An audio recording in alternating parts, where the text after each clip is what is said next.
L'éducation dans les centres Montaigne se porte de mieux en mieux. Lorsqu'on regarde donc certains chiffres, surtout du côté donc du primaire, avec donc les taux de succès aux examens. Vous savez que quand tout se passe bien au niveau des examens du primaire, ça se ressent chez nous par plus donc de capacité d'accueil à chercher, plus donc de personnel. Donc quand tout va bien au primaire, ça s'offre un peu sur nous, mais ça nous donne tous donc de l'espoir. Nous avons ici par exemple cette année plus de 9000 élèves donc en classe de 6e.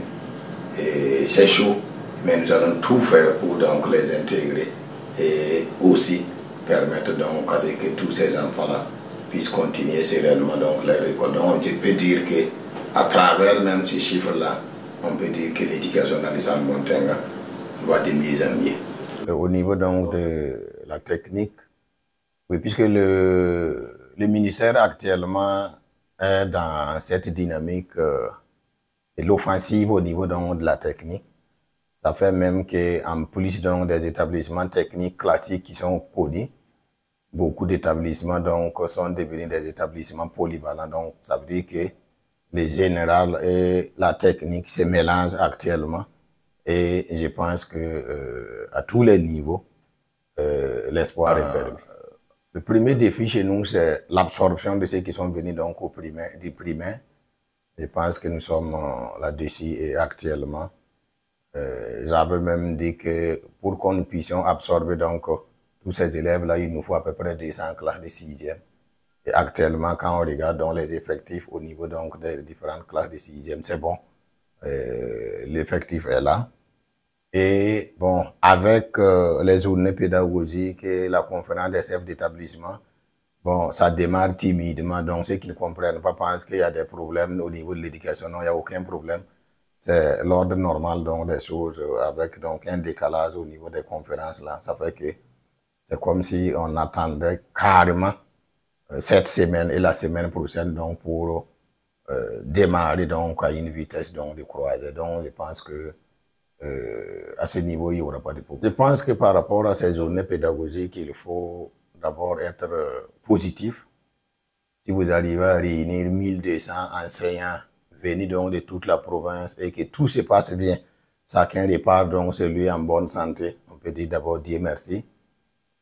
Et comme tous les groupements donc d'un grand nombre, et il peut avoir donc quelques frictions parce que dès les premiers jours donc au niveau de la grande salle polyvalente là, on a eu des difficultés pour estimer tous les participants parce qu'on avait demandé à ceux donc de l'enseignement privé, parce que nous avons quand même envoyé 1008 élèves donc au niveau du privé. Si nous faisons cette formation là et puis les laisser, ce n'est pas bon. Même si on n'a pas de prise en charge à les donner, au moins on doit donc les permettre de venir bénéficier donc de cette formation pour nos enfants.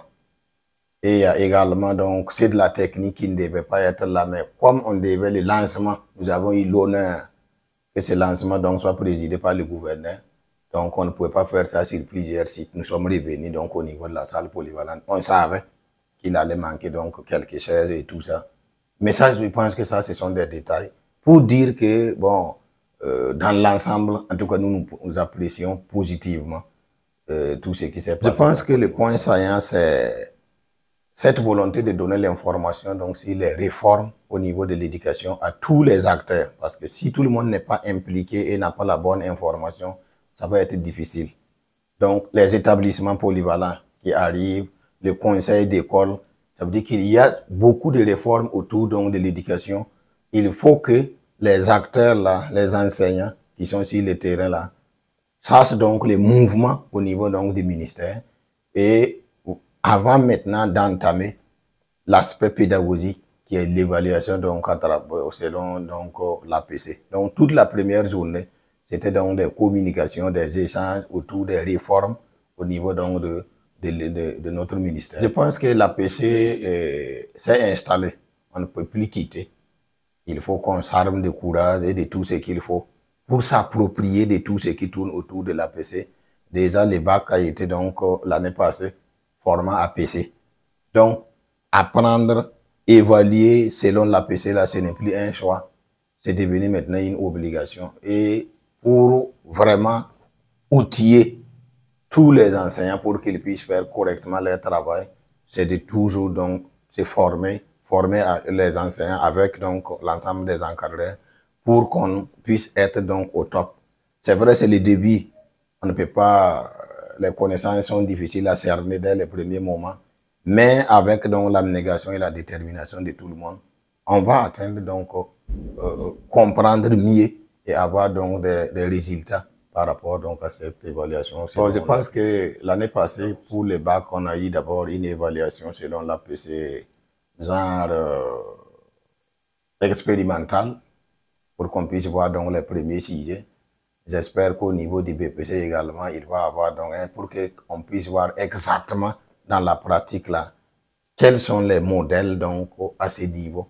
Et là maintenant, les enseignants vont avoir donc un prototype pour pouvoir donc travailler dans ce sens-là. Et j'espère que ça ira mieux. Actuellement, les enseignants même du centre Bontenga nous encouragent même par leur détermination, par leur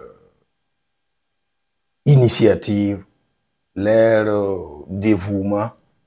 Je peux dire que nous sommes même à l'offensive au niveau donc de l'éducation parce que il y a des zones où l'éducation va reprendre, mais comme on ne peut pas rentrer trop dans les détails, dans certaines zones, l'éducation va reprendre. Voilà, l'enseignement primaire était là-bas. Nous aussi, nous allons aller là-bas pour montrer que rien ne peut nous empêcher donc d'aller donc là où nos enfants sont pour leur éducation, qui est un élément fondamental donc pour tout notre pays. Je pense que le mouvement actuel même de notre pays demande à ce que les enseignants changent de paradigme. Nous devons être donc plus créatifs, plus inventifs. Nous ne devons plus attendre à ce que tout se passe bien, mais nous devons faire tout pour que tout se passe bien. Nous sommes des acteurs donc de changement et nous devons donc inculquer cette volonté et cette détermination-là à nos enfants pour que demain, on ne puisse pas dire que nous n'avons pas joué donc notre rôle quand le pays donc était donc en difficulté. Je pense que les acteurs l'ont déjà montré. Nous sommes en train donc de reconquérir même, comme on dit, reconquérir l'espace au niveau donc par nos FDS et VDP. Mais au niveau même de l'éducation, nous aussi nous sommes dans la reconquête et nous allons tout faire pour que chacun puisse donc faire son travail correctement. Ce que j'allais demander donc aux enseignants, c'est d'abord se sécuriser eux-mêmes, sécuriser leurs élèves et travailler à ce que les FDS et les VDP puissent les sécuriser. Parce qu'il y a des comportements qu'il faut éviter. Il y a les déplacements souvent, je n'allais pas dire inutiles, mais au moins on peut les éviter, ne pas être tout le temps exposé donc sur la route. Parce que l'enseignant est précieux. Si quelque chose arrive à un enseignant aujourd'hui, c'est toute l'éducation donc qui est touchée. Et lorsque nous sommes touchés, moralement donc ça joue sur tout. Donc c'est d'être prudent, mais très très efficace et très déterminé.